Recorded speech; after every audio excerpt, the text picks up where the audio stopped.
प्रिय छात्रों, सबसे पहले तो मैं आपको अपना परिचय दे दूं। मेरा नाम डॉक्टर गौरी शंकर पासवान है। केकेएम कॉलेज जमुई में अर्थशास्त्र विभाग में असिस्टेंट प्रोफेसर हूं। बंधुओं, आज जिस टॉपिक पर मैं आपको व्याख्यान देने जा रहा हूं, उसका शीर्षक है बहुराष्ट्रीय निगम तथा विकासशील देशों में बहुराष्ट्रीय निगमों की भूमिका। बंधुओं, ध्यान देंगे कि बहुराष्ट्रीय निगम बीए पार्ट 3 ऑनर्स पेपर 5 और बीए पार्ट 1 पेपर 2 दोनों क्लास के लिए बहुत ही उपयोगी है। इसलिए कृपया शांति पूर्वक सुनने का कष्ट करें। जहां तक बहुराष्ट्रीय कंपनियों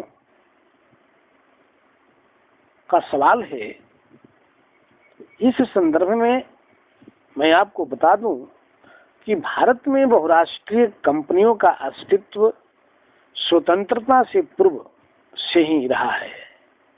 1940 के दशक के मध्य तक तो विदेशी पूंजी का ही बोलबाला था। देश की लगभग सभी आर्थिक क्रियाओं का संचालन विदेशी पूंजी से ही होता था। लेकिन 1991 के बाद भारत में एलपीजी की त्रयात्मक नीतियों को अपनाया गया तो विदेशी पूंजी तेजी से बढ़ गया। आज देश में हजारों छोटी बड़ी बहुराष्ट्रीय कंपनियां प्रवेश कर चुकी हैं। हर क्षेत्र में अपना व्यापार कर रही हैं। कई क्षेत्रों में विकास भी परिलक्षित हो रहा है। गौरतलब है कि एमएनसी अपना माल ऊंचे दामों पर बेचती हैं, जबकि अपनी सहयोगी कंपनियों से बहुत कम दाम पर माल खरीदती हैं। इसलिए ये दो तरफा अनुचित लाभ अर्जित करती हैं। इसलिए विदेशी पूंजी को दुधारी ब्लेड कहा जाता है। Foreign capital is a double edge blade. 1998 में उनका संयुक्त राजस्व 76 अरब डॉलर से भी अधिक था। यदि विश्व की 12 बड़ी अर्थव्यवस्थाओं को जोड़ दिया जाए तो यह रकम विश्व के सभी देशों के संयुक्त जीडीपी से भी अधिक है। वालमार्ट भीमकाय फुटकर विक्रेता है जो 161 देशों से भी बड़ा है। मित्सुबिशी बहुराष्ट्रीय निगम तो दुनिया की चौथे सबसे बड़ी आबादी वाले देश इंडोनेशिया से भी बड़ा है। 1971 में रेमंड बर्नन ने 300 विशाल एमएनसीज को सूचीबद्ध किया था, जिनकी वस्तुओं और सेवाओं के कुल उत्पादन का योग 350 बिलियन डॉलर प्रति वर्ष है। संयुक्त राष्ट्र संघ के अनुसार इस समय विश्व में 40,000 बहुराष्ट्रीय निगम हैं, जिनके पास विश्व की कुल निजी संपत्ति का 1/3 हिस्सा है तथा जिनकी बिक्री 55,000 करोड़ डॉलर प्रति वर्ष है। जहां तक बहुराष्ट्रीय निगम के अर्थों का सवाल है, तो इस संदर्भ में हम कह सकते हैं कि बहुराष्ट्रीय निगम एक ऐसी कंपनी अथवा उद्यम होती है जो एक से अधिक देशों में फैली रहती है तथा जिसका उत्पादन और सेवाएं उस देश के बाहर भी होती हैं जिसमें यह जन्म लेती है। अंत में इस आधार पर हम कह सकते हैं कि बहुराष्ट्रीय कंपनी एक उद्यम होता है जिसकी क्रियाएं अपने देश से बाहर उनके देशों तक फैली रहती है। ऐसे निगमों को बहुराष्ट्रीय निगम या राष्ट्रपार्य निगम के नाम से जाना जाता है। बहुराष्ट्रीय निगम की विशेषताएं। अब हम विकासशील देशों में बहुराष्ट्रीय निगमों की भूमिका पर चर्चा करेंगे।